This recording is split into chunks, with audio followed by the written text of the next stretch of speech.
বন্ধুরা, আমরা যদি ষষ্ঠ শ্রেণীর বাংলাদেশ ও বিশ্ব পরিচয় বইয়ের ৯ নম্বর পৃষ্ঠার একদম শুরুতে লক্ষ্য করি, এখানে আমরা দেখতে পাচ্ছি সৃজনশীল প্রশ্ন ২-এ আমাদের শুরুতেই কিন্তু একটি উদ্দীপক দেওয়া রয়েছে, তাই না?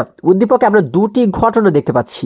দেখো, ঘটনা ১-এ আমাদেরকে বলা হয়েছে রিমা তার নানা বাড়ির রাজশাহীর একটি এলাকায় বেড়াতে গিয়ে একটি বিশেষ গাছ দেখে এবং জানতে পারে ওই গাছে বসবাসকারী কীট থেকে একটি বিশেষ প্রক্রিয়ায় সুতা এবং পরে সেই সুতা থেকে কাপড় তৈরি হয়। আচ্ছা, এবারে যদি আমরা ঘটনা ২ লক্ষ্য করি, এখানে বলা হয়েছে রহিম মিয়া তার পূর্বপুরুষের জমি চাষ করে জীবিকা নির্বাহ করে। তার ছেলে জনি লেখাপড়া শিখে ঢাকায় একটি পোশাক কারখানায় কাজ করে। এখন রহিম মিয়ার নাতি ফয়সাল একটি সফটওয়্যার কোম্পানি পরিচালনা করে। আচ্ছা, এখন দেখো, এই যে উদ্দীপক দেখতে পাচ্ছি আমরা, এই উদ্দীপকের নিচে লক্ষ্য করলে আমরা দেখতে পাচ্ছি এখানে কিছু সৃজনশীল প্রশ্ন দেওয়া রয়েছে, তাই না? তাহলে এখানে আমরা দেখতে পাচ্ছি প্রশ্ন কতে বলা হয়েছে সমাজ কাকে বলে, প্রশ্ন খতে বলা হয়েছে সভ্যতাকে কৃষির অবদান বলা হয় কেন, প্রশ্ন গতে বলা হয়েছে ঘটনা ১-এ তোমার পাঠ্য বইয়ের কোন ধারণার উল্লেখ করা হয়েছে ব্যাখ্যা করো, এবং প্রশ্ন ঘতে আমাদেরকে বলা হয়েছে ঘটনা ২-এ নির্দেশিত সমাজ ব্যবস্থার স্তরগুলো বিশ্লেষণ করো। আর আমাদের বলা হয়েছে ঘটনা ২-এ নির্দেশিত সমাজ ব্যবস্থার স্তরগুলো বিশ্লেষণ করো। তাহলে আমরা এই প্রশ্নগুলোর উত্তর কিভাবে করে দিতে পারি, বা এর প্রশ্নের উত্তরগুলোকে আমরা কিভাবে করে লিখতে পারি, চলো আমরা এই বিষয়টি একটু দেখে আসার চেষ্টা করি। এখানে প্রশ্ন কতে বলা হয়েছে সমাজ কাকে বলে। দেখো, আমাদের প্রশ্নে বলা হয়েছে সমাজ কাকে বলে। আমরা এর উত্তর হিসেবে লিখতে পারি মিলেমিশে থাকা একতাবদ্ধ মানব গোষ্ঠীকে সমাজ বলে। আচ্ছা, তাহলে আমরা কিন্তু উত্তর হিসেবে এতটুকু লিখলেই হয়ে যাচ্ছে, মিলেমিশে থাকা একতাবদ্ধ মানব গোষ্ঠীকে সমাজ বলে। এরপরে যদি আমরা খতে যে প্রশ্নটি রয়েছে সেটিকে একটু লক্ষ্য করি, দেখো আমাদের প্রশ্ন খতে বলা হয়েছে সভ্যতাকে কৃষির অবদান বলা হয় কেন। আচ্ছা, আমাদের প্রশ্নে বলা হয়েছে সভ্যতাকে কৃষির অবদান বলা হয় কেন। তাহলে আমরা এর উত্তর হিসেবে কি লিখতে পারি? আমরা লিখতে পারি কৃষির মাধ্যমে মানুষ স্থায়ীভাবে বসবাস শুরু করে খাদ্যের নিশ্চয়তা পায় এবং উদ্ধৃত খাদ্য সৃষ্টি হয়। এর ফলে পেশার বিভাজন, নগর গঠন, শিল্প, শিক্ষা ও শাসন ব্যবস্থা গড়ে ওঠে। তাই সভ্যতার, এরপর আমরা লিখতে পারি কি, তাই সভ্যতার বিকাশে কৃষির অবদান মৌলিক। আচ্ছা, এরপরে যদি আমরা গ যে প্রশ্নটি রয়েছে, দেখো এটিকে লক্ষ্য করি। প্রশ্ন গতে আমাদেরকে বলা হয়েছে ঘটনা ১-এ তোমার পাঠ্য বইয়ের কোন ধারণার উল্লেখ করা হয়েছে ব্যাখ্যা করো। আচ্ছা, আমাদের প্রশ্নে বলা হয়েছে ঘটনা ১-এ তোমার পাঠ্য বইয়ের কোন ধারণার উল্লেখ করা হয়েছে সেটি ব্যাখ্যা করো, তাই না? আচ্ছা, তাহলে আমরা এর উত্তর হিসেবে কি লিখতে পারি?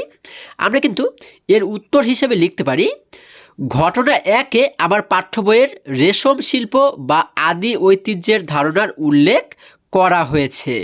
আচ্ছা, তাহলে আমরা কিন্তু রেশম শিল্পের যে ধারণাটি সেই বিষয়টি এখানে দেখতে পাই, তাই না? তাহলে আমরা এরপরে কি লিখতে পারি? আমরা এরপরে লিখতে পারি হচ্ছে, আমরা প্রথমে একটি পয়েন্ট দিলাম, আমরা প্রথমে একটি পয়েন্ট দিয়ে সেখানে লিখতে পারি হচ্ছে রেশম গাছে বসবাসকারী রেশম কীট থেকে বিশেষ প্রক্রিয়ায় সুতা তৈরি হয় এবং সেই সুতা দিয়ে কাপড় বানানো হয়। এটি প্রাকৃতিক সম্পদ ব্যবহার করে শিল্প উৎপাদনের একটি উদাহরণ। আচ্ছা, এরপরে দেখো, আমরা যদি আরও একটি পয়েন্ট দিই, আরেকটি পয়েন্ট দিয়ে আমরা লিখতে পারি হচ্ছে উদ্দীপকে বলা হয়েছে রিমা রাজশাহীর একটি এলাকায় বেড়াতে গিয়ে একটি বিশেষ গাছ দেখে এবং জানতে পারে সেখানে বসবাসকারী কীট থেকে সুতা ও পরে কাপড় তৈরি হয়। এটি মূলত রেশম চাষকে নির্দেশ করছে। আচ্ছা, তারপরে আমরা লিখতে পারি হচ্ছে কি, দেখো আমরা এরপরে লিখতে পারি রাজশাহী অঞ্চল রেশম চাষের জন্য বিশ্বজুড়ে বিখ্যাত। তুঁত গাছের রেশম পোকা চাষ করা হয় এবং সেই পোকার গুটি থেকে বিশেষ প্রক্রিয়ায় রেশমি সুতা আহরণ করা হয়। এই সুতা দিয়ে তৈরি হয় অত্যন্ত মূল্যবান ও সুন্দর রেশমি কাপড় বা সিল্ক। এটি বাংলাদেশের প্রাচীন ও অন্যতম প্রধান একটি কুটির শিল্প, যা আমাদের সাংস্কৃতিক ঐতিহ্যের অবিচ্ছেদ্য অংশ। আচ্ছা, তাহলে আশা করি তোমরা সকলেই এটি বুঝতে পেরেছো। এরপরে যদি আমরা প্রশ্ন ঘ যদি লক্ষ্য করি, দেখো প্রশ্ন ঘতে আমাদেরকে বলা হয়েছে ঘটনা 2-এ নির্দেশিত সমাজ ব্যবস্থার স্তরগুলো বিশ্লেষণ করো। আমাদের প্রশ্ন বলা হয়েছে ঘটনা 2-এ নির্দেশিত সমাজ ব্যবস্থার স্তরগুলো বিশ্লেষণ করো। তাহলে আমরা এর উত্তর হিসেবে কি লিখতে পারি? আমরা উত্তর হিসেবে লিখতে পারি ঘটনা 2-এ সমাজের বিবর্তনের বা সমাজ ব্যবস্থার ক্রমবিকাশের 3টি ভিন্ন স্তরের, আমরা এরপরে লিখতে পারি হচ্ছে, দেখো 3টি ভিন্ন স্তরের আমরা লিখতে পারি প্রতিফলন ঘটেছে, তাই না? 3টি ভিন্ন স্তরের প্রতিফলন ঘটেছে। নিম্নে এই স্তরগুলো বিশ্লেষণ করা হলো। এবার 1 নম্বরে যদি আমরা উল্লেখ করি কৃষিভিত্তিক সমাজ বা রহিম মিয়ার স্তর, ঠিক আছে? আমরা প্রথমে লিখলাম কৃষিভিত্তিক সমাজ। রহিম মিয়া তার পূর্বপুরুষের জমি চাষ করে জীবিকা নির্বাহ করে। এটি সমাজের কৃষিভিত্তিক স্তরকে নির্দেশ করে।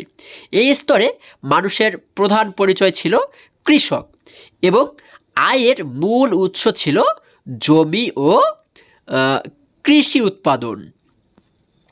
আচ্ছা, তারপরে যদি আমরা 2 নম্বর দিয়ে যে সমাজের উল্লেখ করতে পারি, যে স্তর উল্লেখ করতে পারি, সেটি হচ্ছে শিল্পভিত্তিক সমাজ বা জনির স্তর। আচ্ছা, রহিম মিয়ার ছেলে জনি ঢাকার একটি পোশাক কারখানায় কাজ করে। এটি শিল্প সমাজ বা শিল্পায়ন স্তরের বৈশিষ্ট্য। অষ্টাদশ শতাব্দীতে শিল্প বিপ্লবের পর মানুষের জীবনযাত্রা কৃষি থেকে শিল্প ও, এরপর আমরা কি লিখতে পারি? দেখো এরপরে আমরা লিখতে পারি হচ্ছে কারখানার দিকে মোড় নেয়। জনি শ্রমের বিনিময়ে মজুরি অর্জন করছে, যা শিল্পভিত্তিক সমাজের প্রধান বৈশিষ্ট্য। আচ্ছা, এরপরে আমরা 3 নম্বর দিয়ে লিখতে পারি হচ্ছে তথ্য প্রযুক্তি বা জ্ঞানভিত্তিক আধুনিক সমাজ। আমরা ব্র্যাকেটে লিখলাম হচ্ছে ফয়সালের স্তর। দেখো রহিম মিয়ার নাতি ফয়সাল বর্তমানে একটি সফটওয়্যার কোম্পানি পরিচালনা করেন। এটি আধুনিক বিশ্বের তথ্য ও যোগাযোগ প্রযুক্তি নির্ভর সমাজকে নির্দেশ করে। আচ্ছা, এরপর আমরা লিখতে পারি কি? এরপরে কিন্তু আমরা লিখতে পারি হচ্ছে এই স্তরে কায়িক শ্রমের চেয়ে জ্ঞান ও বুদ্ধিভিত্তিক দক্ষতা প্রাধান্য পায়।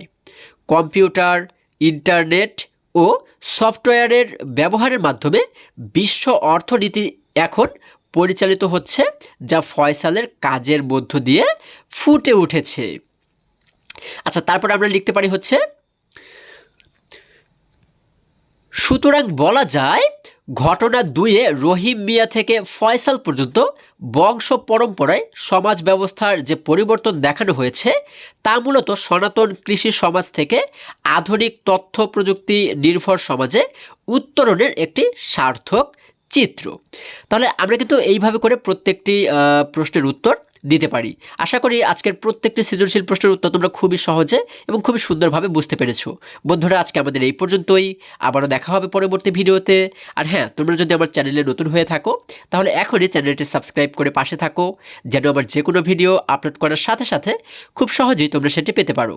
সকলে ভালো থাকো, সুস্থ সবল থাকো, এই কামনা করে শেষ করছি। ধন্যবাদ সকলকে।